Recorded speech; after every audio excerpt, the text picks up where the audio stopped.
Bonjour à tous. Alors, je viens encore une nouvelle fois partager avec vous le thème qui figure sur l'écran, les 4 langues. Alors, de quoi il s'agit? Je vais dans un premier temps faire la lecture ensemble avec vous. Les 4 langues. Ce que nous disons touche parfois plus les autres que le reste. Ne soyons pas surpris si les proverbes prêtent un tel intérêt à nos paroles. 4 manières courantes de s'exprimer y sont décrites. Seules les 2 premières font office de modèle à suivre. Alors, il s'agit ici d'une étude faite par un certain nombre de chercheurs.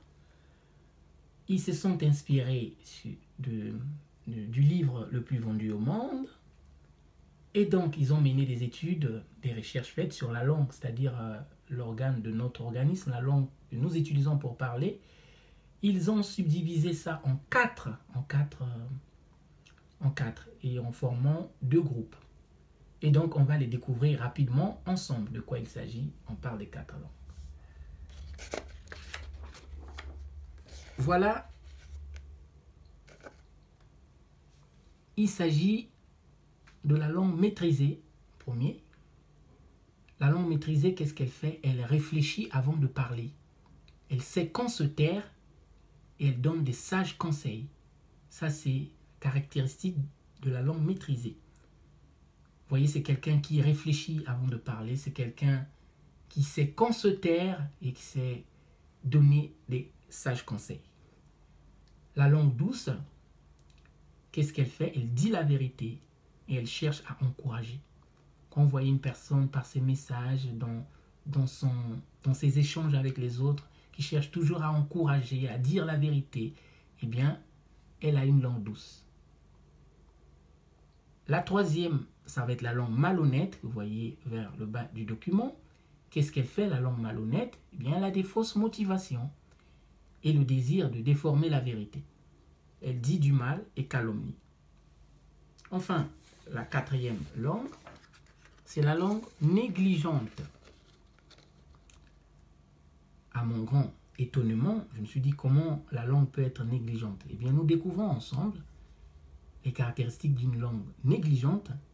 Qu'est-ce qu'elle fait? Elle ment, elle maudit, elle s'emporte et elle peut susciter la révolte et la destruction.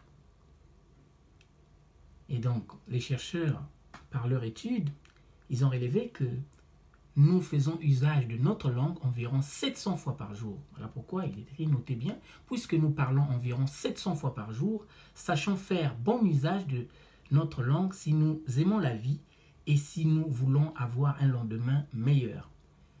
Et donc, vous voyez que la langue, ça fait partie des petits organes de notre organisme, de notre corps, mais les paroles, nos paroles, l'usage de notre langue peut avoir des effets vraiment inimaginables autour de nous, dans nos relations, dans nos amitiés. Il est de notre intérêt de faire bon usage de notre langue. D'après une autre étude faite par certains chercheurs, ils ont relevé que l'homme fait usage de sa langue 2000 fois par jour et la femme parle environ par jour 4000 fois. Ça, c'est d'après certains chercheurs. Mais j'ai voulu ramener cela à 700 fois par jour pour que chacun puisse relever l'intérêt de faire un bon usage de notre langue au quotidien.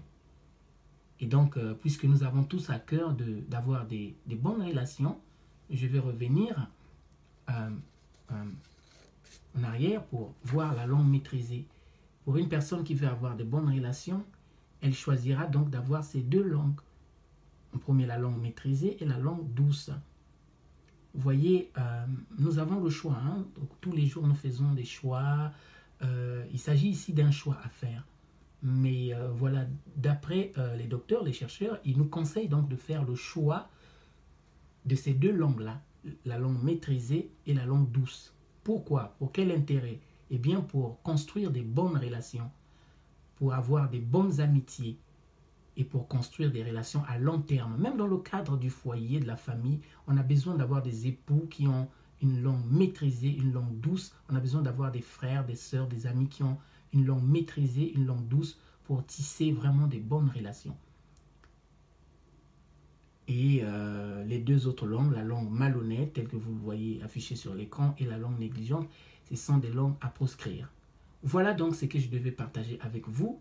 Vous voyez, le roi Salomon, lui, je pense, oui, c'est lui qui a dit, dans ses proverbes, il a dit que le méchant perd son prochain par sa bouche. Donc là, il voulait mettre l'accent aussi sur la langue. Vous voyez, donc il est de notre intérêt de choisir la langue maîtrisée, la langue douce pour construire des bonnes relations. Voilà ce que je devais partager avec vous. Je vous souhaite une bonne journée et je vous dis à très bientôt. Merci.